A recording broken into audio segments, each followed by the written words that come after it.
La arquitectura es mi vida.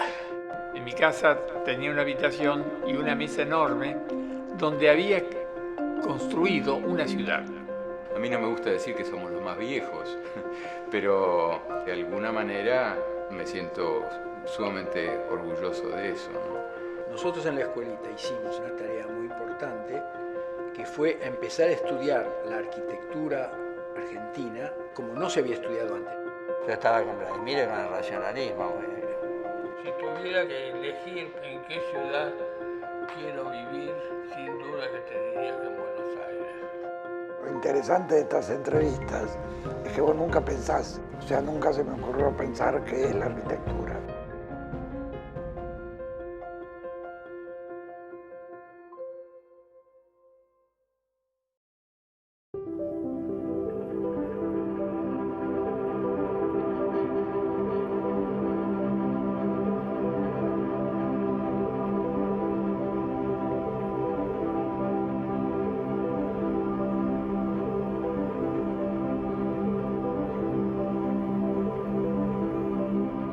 Yo soy Juan Pfeiffer, del estudio PFZ Arquitectos, mi socio original de este estudio, que es Oscar Zurdo. Ambos fuimos asociados del estudio de Juan Carlos López, allá por finales de los 80, cuando yo entré al estudio. Yo creo que arquitectura es un recorte de la realidad y que tiene que encierra un pensamiento mucho más complejo. En mi caso, yo me crucé leyendo algunos de sus libros con Edgar Morán, que precisamente habla del pensamiento complejo, ¿no? De que la realidad es una realidad que se compone de muchas partes y que hay que saber leer cada una de esas partes como para poder tener conclusiones con relación a las especificidades en todo caso, ¿no? La arquitectura es una cuestión compleja, realmente es tan compleja como la sociedad, ¿no? Se refleja en ese fragmento de la realidad que nosotros llamamos arquitectura, se refleja y se espeja en general todas las vicisitudes por las cuales atraviesa la propia sociedad, ¿no? Eso es lo que yo pienso con relación a la arquitectura. Cuando yo entré al estudio, apareció justamente el tema del shopping center, ¿no? Los shopping malls. Y hicimos nuestra primera experiencia, que debe haber sido en el año 85, con el viejo Shopping Sur, que hicimos sobre el edificio abandonado del frigorífico La Negra, o sea, desactivado como frigorífico, pero que tenía una superficie construida bastante grande y que inclusive no nació como shopping center, ¿no? Después se transformó en el camino en ese concepto, pero al principio era como llevar al sur, no sé si se acuerdan, de Munro, ¿no? En Munro había una concentración de comercial, de outlet, digamos, de bajo costo, ahora se conoce como outlet, en aquella época no.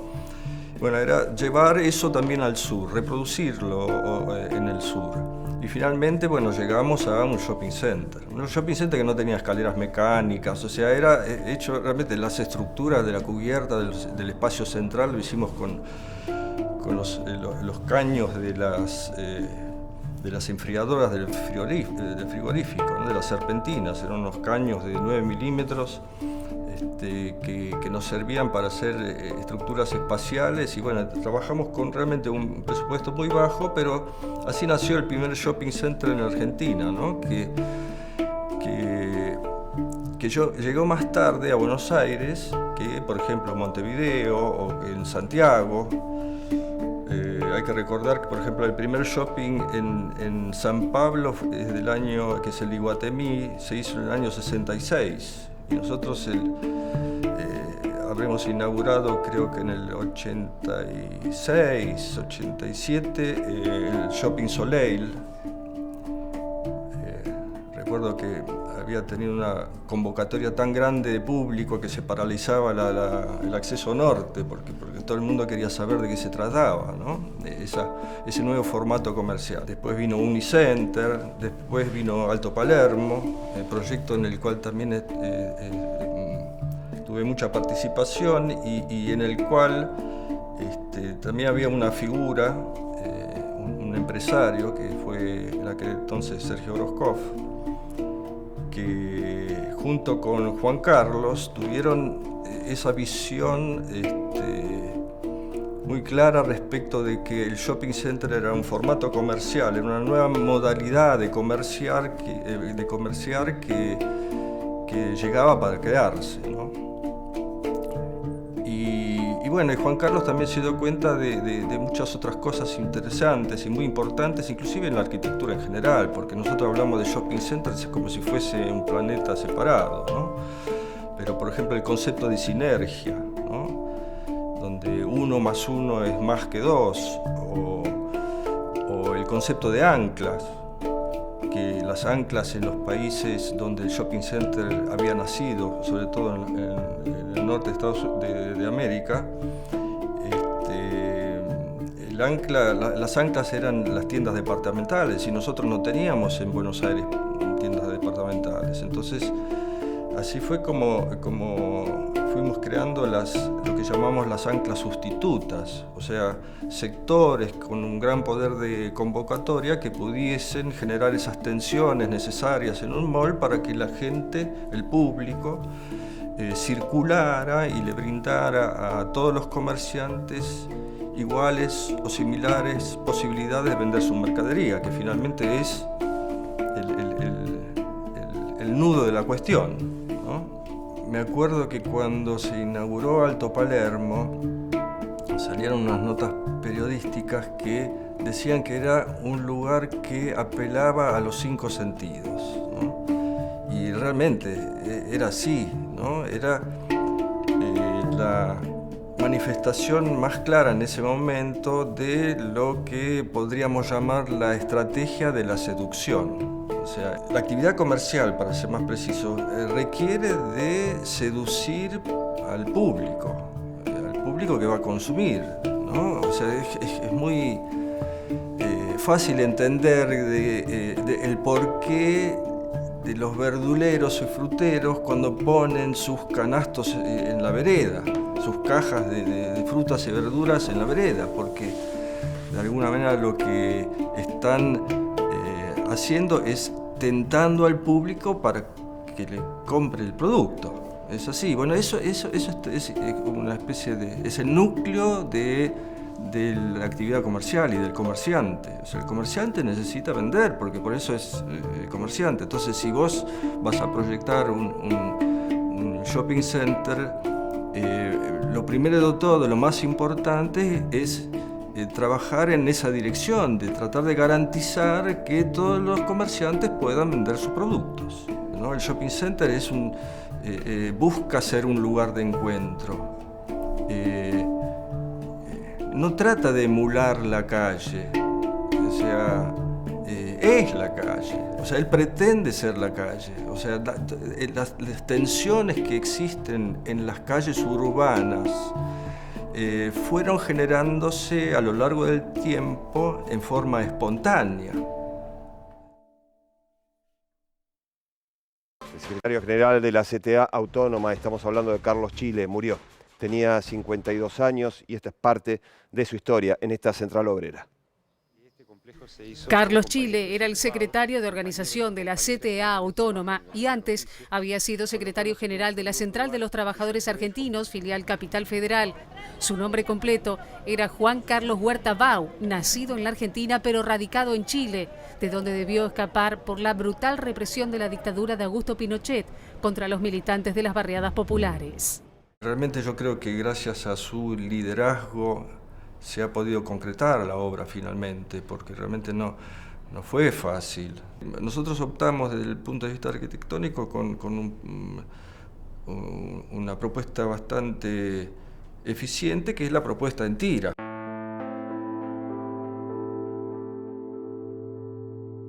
La más compacta, la que menos fachada tiene que son costosas, ¿no? Y con planta baja y 3 pisos, que por aquel entonces el código te permitía hacer sin ascensor, cosa que después se modificó, ¿no? El código hoy ya no se podría hacer hoy.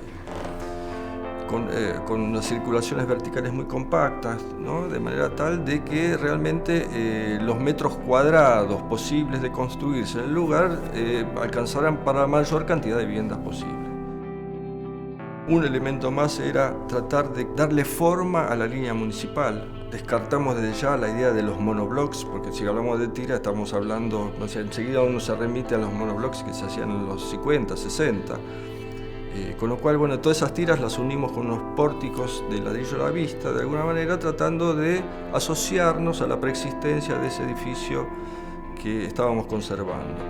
Inclusive para darle más escala vecinal, porque todo el entorno era de casas bajas, ¿no? Hicimos maquetas, una de las cosas que hemos propuesto y que rápidamente fue aceptada fue la de no tener divisiones entre cocina y comedor, porque realmente no es una cosa de nuestra contemporaneidad en cuanto a usos y costumbres, sino que en general alrededor de la cocina, del fogón, es donde se organiza el núcleo familiar de alguna manera. Entonces eso nos facilitó bastante, ¿no? Sacar ese tabique de separación, nos bajó el costo. Hicimos los living comedor un poquitito más grandes en las unidades de 2 dormitorios, de manera tal que pudiera crecer a un 3er dormitorio si fuese necesario por el crecimiento de la familia. Y bueno, y aprovechamos en todo lo que pudimos el edificio existente. Todo esto con la participación del MTL como empresa constructora. O sea, ellos tenían su propia herrería, había algunos compañeros que tenían oficio que enseñaban en esas herrerías. Y también fue muy interesante la participación de la mujer. El 25% del personal que trabajaba en la obra era femenino. O sea, las mujeres no. O sea, una de los oficios o de las especialidades que más hacían las mujeres era la colocación, por ejemplo, de azulejos, ¿no? Porque eran muy detallistas. Pero las mujeres cargaban bolsas de cemento, preparaban la mezcla, o sea, hacían todo el trabajo. Al principio hubo inclusive un bajo rendimiento de la constructora. ¿Por qué? Porque no solamente la gente no sabía el oficio, sino que también estaba débil físicamente. La gente se enfermaba muy rápidamente, porque imagínate, cualquiera de nosotros que no acostumbrado al trabajo físico, de repente viene y tiene que levantar bolsas y hacer trabajos duros y pesados, terminas enfermándote. Entonces eso también nos pasaba al principio, ¿no? Un montón de problemas, de vallas, de cosas que realmente hay que atravesar y bueno, se logró con mucho éxito, ¿no? Realmente yo creo que es una obra que en 3 años se inauguró desde el comienzo de la obra. Entonces se inauguró en el 2007. Nosotros somos arquitectos de hace mucho tiempo de Galerías Pacífico, conocíamos al grupo Sutton, que también es dueño del Alvear Palace. Ahí nos llegó la encomienda del Hotel Icon, Alvear Icon de Puerto Madero, que se está inaugurando ahora próximamente en junio, estimo, que es un edificio también de usos mixtos, ¿no? Que son el uso hotel y el uso vivienda en el mismo volumen edificado. Y en el caso de ya una propuesta de usos mixto genuino, como lo habíamos leído en Berlín, en el Potsdamer Platz, está Madero Harbor, que en en el cual hicimos un porcentaje muy grande de los edificios que se han construido. Tenemos un edificio de viviendas, 2 torres de oficinas, después tenemos un edificio que ata todo el conjunto, que es un edificio ondulante, que es el que terminamos hace pocos meses, en el cual se incluyen 2 edificios de viviendas, o 2 edificios de oficinas, detrás del cual se va a hacer, y ya está medio proyectar, el shopping center también como elemento que va a coser todas esas otras actividades, con lo cual, bueno, el shopping center nos ha llevado a todos estos otros temas, ¿no? De los cuales, qué sé yo, hemos aprendido a hacer teatros, como lo hemos hecho ahí en Tigre, que ahora es el Teatro Nini Marshall, lo proyectamos en su momento ahí, estaciones de tren, hemos hecho cines, multicines, o sea, realmente la actividad comercial, por su dinamismo y por su relación con otros usos, nos ha llevado a nosotros como estudio a resolver también problemas o temas muy diversos, ¿no?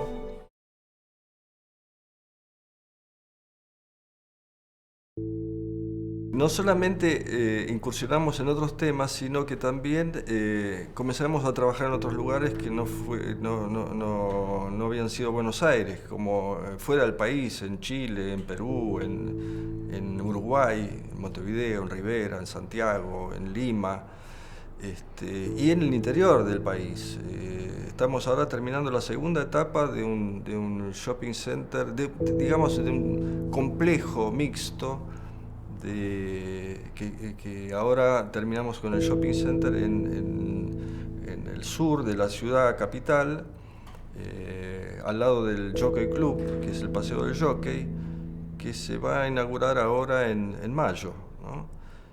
Que es un mall con una escala muy agradable, un poco inducida por nuestro cliente, que quería una cosa bastante acogedora, que tuviese mucha relación con el entorno, de muchos árboles. Y yo creo que va a ser una propuesta muy distinta, muy contemporánea, con soluciones, con materiales muy novedosos, contrapuesto de alguna manera con materiales muy tradicionales de la ciudad, ¿no? Hemos usado también en fachadas el ladrillo a la vista, con un resultado bastante, digamos, exquisito en cuanto a su tratamiento, habida cuenta que el cordobés maneja muy bien el ladrillo a la vista en toda la ciudad, ¿no?